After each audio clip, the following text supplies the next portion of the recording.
Hello dear students, welcome back और YouTube channel study circle 24। Dear students, आज के video में हम बात करेंगे क्लास 10th सब्जेक्ट साइंस विज्ञान का सेट ए का मॉडल सेट।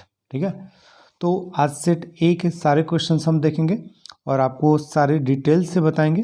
राइट, तो चलिए स्टार्ट करते हैं वीडियो को। इससे पहले यदि आप चैनल पर नए हैं तो चैनल को सब्सक्राइब कर लीजिएगा, साथ ही बेल आइकन का बटन जरूर प्रेस करें, जिससे कि आपको छत्तीसगढ़ बोर्ड से संबंधित जितने भी मॉडल संभावित प्रश्न सेट हैं वो आपको समय से मिलता रहे। ठीक है, और आपको मैं बता दूं कि जैसा कि मैंने पहले भी छत्तीसगढ़ के द्वारा जारी किया गया, बोर्ड के द्वारा जारी किया गया प्रश्न बैंक का वीडियो अपडेट किया था, तो बहुत चांसेस हैं कि इस बार प्रश्न बैंक से सारे प्रश्न पूछे जाएंगे। ठीक है, तो ये जो आदर्श उत्तर है उसका ये पहला सेट हम आप लोगों के लिए लेकर आए हुए हैं और हम 4 सेट हम आप लोगों के लिए अवेलेबल करा देंगे। ठीक है, तो चलिए देखते हैं वीडियो को पूरे विस्तार से देखते हैं। सारे इंपॉर्टेंट क्वेश्चंस हैं और आपको अपनी परीक्षा की तैयारी इसी के हिसाब से अपनी करना है, जिससे कि आप थ्योरी में 75 में कितना लगभग आप अच्छे से अच्छे नंबर ला सकें। तो चलिए हम वीडियो को स्टार्ट करेंगे और हम देखेंगे पहला प्रश्न। यहाँ पर सबसे पहले आपका ऑब्जेक्टिव नंबर है, आपको इन सभी सेट से तैयारी करना है जिससे कि आपका जो थ्योरी में 70 प्लस जो आपका मार्क्स आ सके। ठीक है, तो इस प्रकार से आपको अपनी तैयारी रखनी है। तो यहाँ देखिए पहला प्रश्न आपके पास दिया गया है, पारिस्थितिक तंत्र में ऊर्जा का मुख्य स्रोत पूछा गया। पारिस्थितिक तंत्र में, ठीक है, तो इसमें सबसे इसका जो मेन सोर्स होता है वो क्या होता है, सौर एनर्जी। ठीक है, मीन्स अगर बोले तो सोलर एनर्जी यानी सौर ऊर्जा। ठीक है, दूसरा प्रश्न है आपके पास कि पोटेशियम परमैंगनेट को गर्म करने पर प्राप्त होने वाली गैस। पोटेशियम परमैंगनेट का जो फॉर्मूला होता है वो होता है KMnO4। ठीक है, तो O क्या है, यहाँ पास ऑक्सीजन है, ऑक्सीजन क्या है, गैस। ठीक है, तो इस प्रकार से जब हम पोटेशियम परमैंगनेट को हीट करते हैं तो उससे ऑक्सीजन गैस रिलीज होती है। ठीक है, तो इसका आंसर क्या हो जाएगा, ऑक्सीजन। राइट, अब तीसरा प्रश्न आप देख लीजिए। तीसरा प्रश्न है, निम्नलिखित में से उपधातु है। तो ऑक्सीजन क्या है, एक गैस है, हीलियम क्या है, एक गैस है, मैग्नीशियम एक हम ये मेटल के रूप में मिल जाता है, और आर्सेनिक क्या है, ऑप्शन नंबर डी, ये एक उपधातु है। ठीक है, तो इसका करेक्ट आंसर क्या हो जाएगा, ऑप्शन नंबर डी, आर्सेनिक। ठीक है, अब अगला प्रश्न देख लीजिए। प्रश्न नंबर चौथा है, समतल दर्पण को 2θ कोण से घुमाने पर परावर्तित किरण, ठीक है, कितने कोण से घूम जाता है। तो आप देखिए जो समतल दर्पण होता है, ठीक है, जो समतल दर्पण होता है अगर उसमें से अगर हम किसी भी कोण को, है ना, घुमा रहे हैं, राइट, तो वो कितने कोण से घूमेगा, मतलब यहाँ अगर 2θ कोण दिया हुआ है तो 2θ कोण से अगर हम घुमाते हैं तो वो 4θ कोण से घूम जाएगा पूरी तरह से। ठीक है, अब इसके बाद इसका पांचवा प्रश्न जो कि आपका अगर ऑब्जेक्टिव का देखें तो ये अंतिम प्रश्न होता है, 5 ऑब्जेक्टिव पूछे जाते हैं। तो मेथेनॉल का रासायनिक फॉर्मूला पूछा गया है। तो मेथेनॉल का जो फॉर्मूला है वो होता है CH3OH। ठीक है, CH3OH, राइट, और क्योंकि ये अगर देखें आप तो ये एथिल अल्कोहल का है, एथेनॉल का है। ठीक है, और ये मेथेन का फॉर्मूला क्या होता है, CH4 होता है, और मेथेनॉल का फॉर्मूला CH3OH होगा। ठीक है, नेक्स्ट देख लीजिए। अब इसके बाद फिल इन द ब्लैंक है, यहाँ पास रिक्त स्थान की पूर्ति करने के लिए दिया गया है, मेरुरज्जु क्रिया के लिए उत्तरदायी होता है। तो कौन सा, प्रतिवर्ती क्रिया। ठीक है, प्रतिवर्ती क्रिया वो क्या है, जैसे भी हमें हमारे शरीर में अचानक होने वाली वो क्रिया है ना, जिसके कारण प्रतिवर्ती क्रिया के कारण वो चीज़ हमें आभास होता है। जैसे हमारे बॉडी में अगर कोई पिन चुभ होता है तो वो तुरंत, ये जो हमें कैसे पता चलता है, ये प्रतिवर्ती क्रिया के द्वारा ही पता चलता है। ठीक है, जिसमें मेन रोल है वो किसका, मेरुरज्जु का होता है ना, यानी स्पाइनल कॉर्ड। नेक्स्ट आगे देखिए क्वेश्चन नंबर 2, तो यहाँ पास है कि किसके कारण ऊष्मा का स्थानांतरण होता है। ठीक है। तो चालन, कंडक्शन, चालन के कारण क्या होता है, ऊष्मा का संचरण यानी स्थानांतरण होता है, एक स्थान से दूसरे स्थान पर ऊष्मा संचरित होती है। लेंस की क्षमता का मात्रक, ये काफ़ी इंपॉर्टेंट क्वेश्चन हो जाता है। तो डायऑप्टर इसका फॉर्मूला है ना। लेंस की क्षमता का मात्रक क्या होता है, उसका यूनिट क्या होता है, डायऑप्टर। ठीक है, याद रखिएगा। आधुनिक आवर्त सारणी में कुल आवर्त होते हैं, ये भी काफ़ी इंपॉर्टेंट प्रश्न है, ये कई बार प्रश्न पूछा गया है आपके एग्जाम में। ठीक है, तो याद रखिएगा 7 आवर्त होते हैं और 18 वर्ग होता है। अगर वर्ग पूछा गया तो क्या बताएंगे आप, स्क्वायर 18 होते हैं और पीरियड 7 होते हैं। ठीक है, नेक्स्ट अब अगला प्रश्न देखिए, ऊर्जा का पिरामिड हमेशा होता है, तो कैसा होता है, याद रखिएगा कभी भी एनर्जी का जो पिरामिड बनेगा वो हमेशा सीधा बनता है। ठीक है,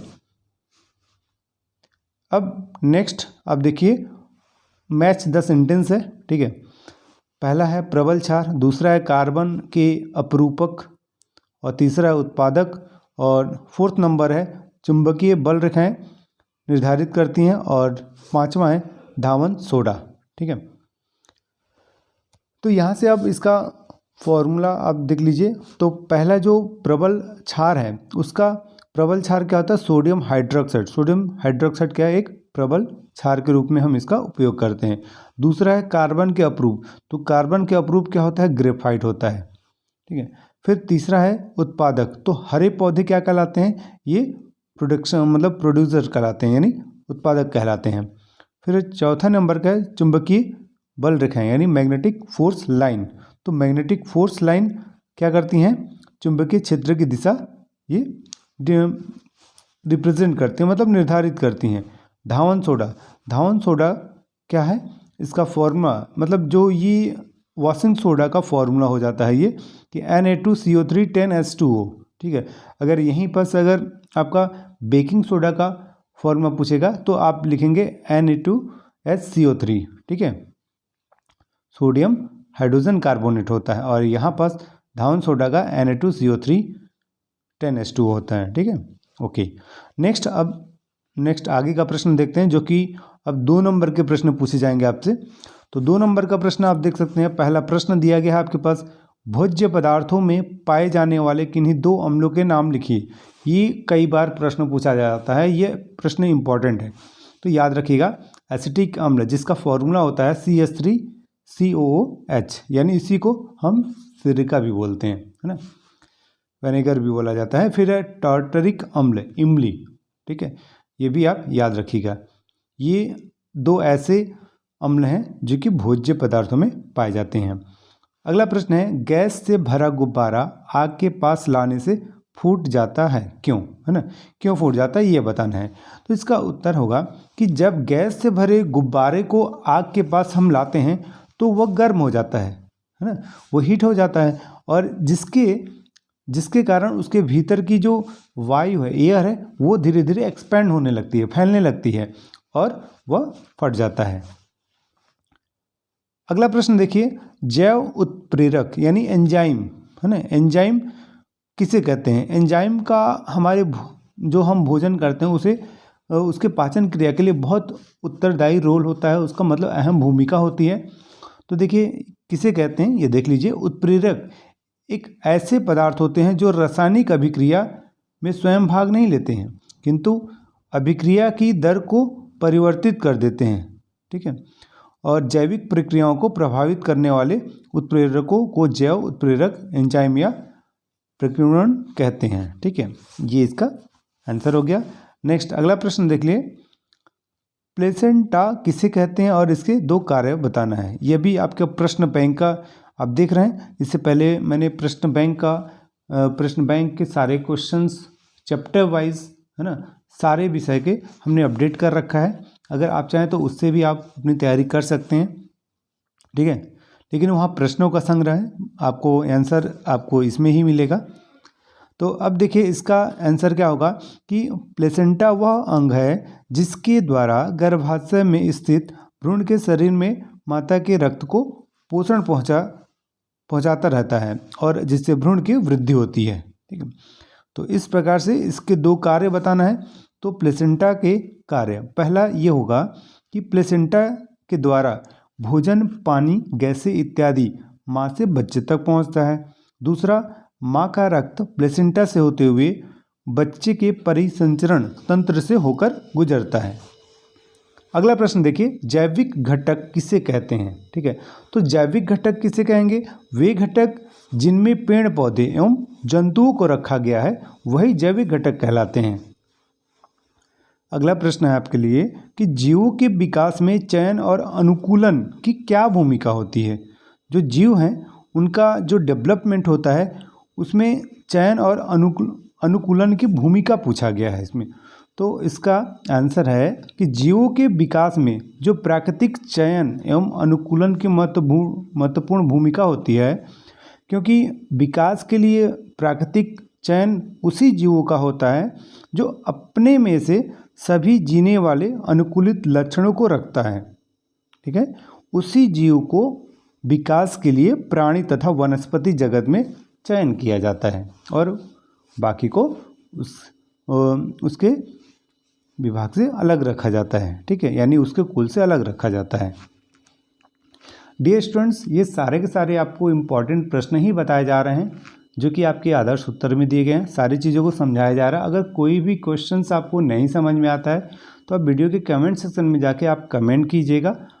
नेक्स्ट आने वाले वीडियो में हम उसको और अच्छी तरह से डिटेल कर देंगे। ठीक है, विथ एक्सप्लेनेशन के साथ। अब नेक्स्ट अगला प्रश्न देखिए, विशिष्ट ऊष्माधारिता क्या है और इसका एसआई मात्रक पूछा गया है। ठीक है, तो इसका एसआई मात्रक बताएंगे।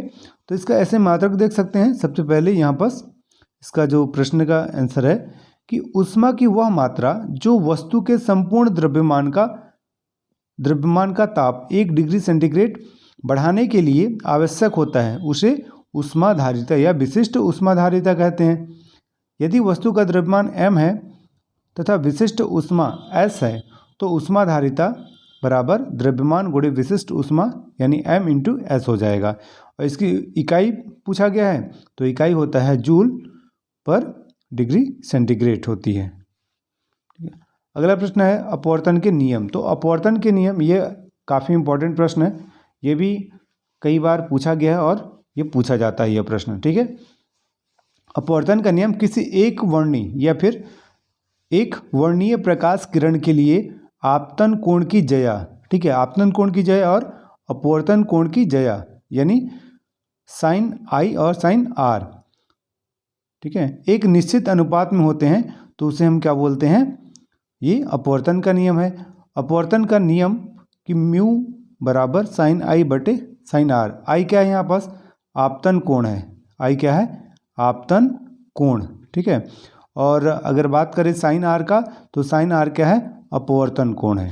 राइट, क्योंकि अगर आप देखें तो इसमें कुछ इस प्रकार का कंडीशन बनता है कि ये एक कंडीशन होगा तो ये एक नॉर्मल यानी अभिलंब लाइन होगा, यह आपतित किरण होती है और ये एक परावर्तित। ठीक है, तो यहाँ पास जो आने वाली जो किरण है इसके साथ आई आपतन कोण बनता है और परावर्तित के साथ आर। ठीक है, यही अपवर्तन कोण हो जाएगा यहाँ पास। तो ये स्नेल का नियम के अनुसार हम यही अप्लाई करते हैं कि एक माध्यम से जब दूसरे माध्यम में कोई प्रकाश है ना प्रवेश करता है तो इस प्रकार का आपका sine I upon sine r. Sine I को जया बोलते हैं और इसको साइन जया। ठीक है, तो ये दोनों क्या है आपके पास इसके अनुपात में होते हैं। अब अगला देखिए, विद्युत मोटर का सिद्धांत क्या है? यह भी जो प्रश्न है प्रश्न बैंक में ही दिया गया है। प्रश्न है आपके पास कि विद्युत मोटर का सिद्धांत क्या है? ठीक है, तो विद्युत मोटर का सिद्धांत क्या है? विद्युत मोटर का सिद्धांत इस सिद्धांत पर कार्य करती है कि चुंबकीय क्षेत्र में धारावाही चालक रखने पर एक बल आरोपित होता है तो चालक को किसी अक्ष पर घुमा सकता है। यह इसका सिद्धांत है। ठीक है, अगला प्रश्न आपको मिलेगा कि मेंडल ने अपने प्रयोग हेतु मटर का पौधा क्यों चुना? यह भी काफ़ी इम्पोर्टेंट प्रश्न है। इसके कोई 4 रीज़न बताना है आपको।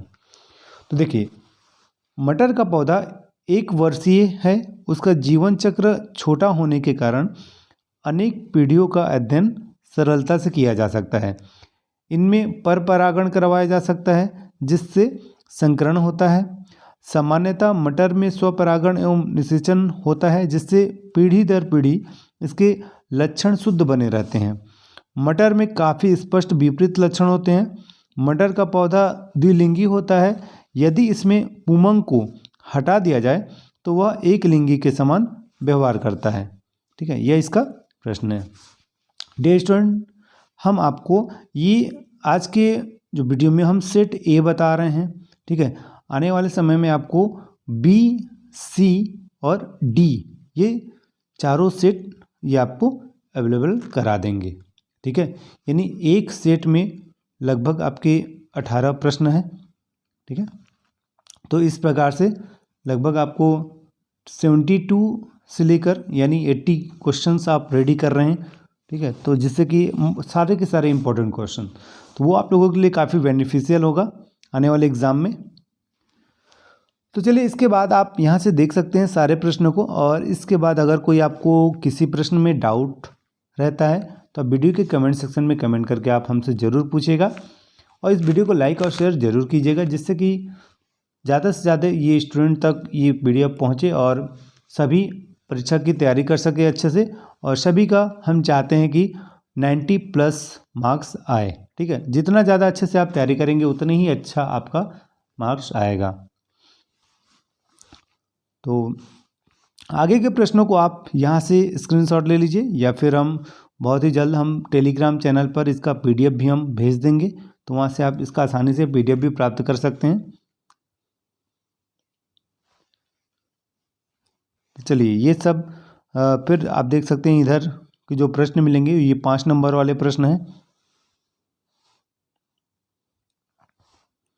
फ्लेमिंग के बाएं हाथ का नियम ये लिखना है, ये इसका चित्र बना के भी आप शो कर सकते हैं। अगर आप इसका चित्र नहीं बनाते हैं तो आप ये डायग्राम जो देख रहे हैं इस प्रकार से जो बना हुआ है इसको भी आप शो कर सकते हैं। ठीक है, कि एक जो है बल की दिशा को रिप्रेजेंट करता है, दूसरा चुंबकीय क्षेत्र की दिशा को प्रेजेंट करता है, और तीसरा जो है धारा की दिशा को प्रदर्शित करता है। इसमें होता क्या है कि अंगूठा, तर्जनी और मध्यमा को इस प्रकार फैलाएं कि तीनों एक दूसरे के परस्पर लंबवत हों।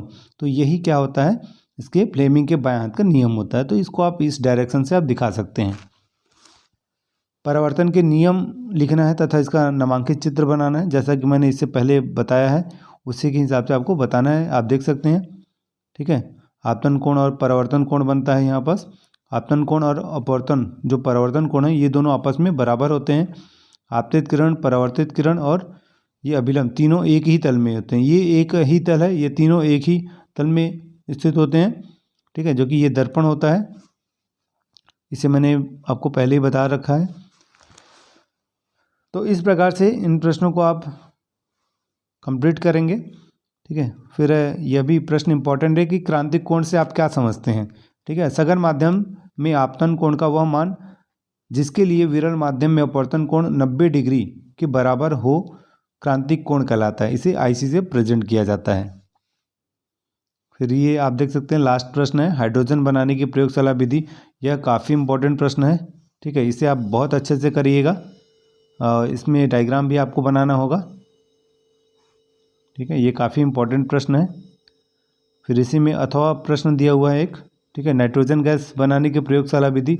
इन दोनों प्रश्नों को आपको बहुत अच्छे से बनाना है क्योंकि ये 6 नंबर में पूछे जाते हैं। ठीक है, जिसमें विधि भी लिखना पड़ेगा आपको, उपयोग भी बताना है आपको। ओके, तो ये आपका ये आज के वीडियो में इतना ही। हम बहुत ही जल्द नेक्स्ट इसका सेट B भी आप लोगों के लिए प्रोवाइड कर देंगे। ठीक है, तो आज के वीडियो में इतना ही। मिलते हैं हम नेक्स्ट वीडियो में। तब तक के लिए thank you and good luck. इस वीडियो को लाइक और शेयर ज़रूर कीजिएगा।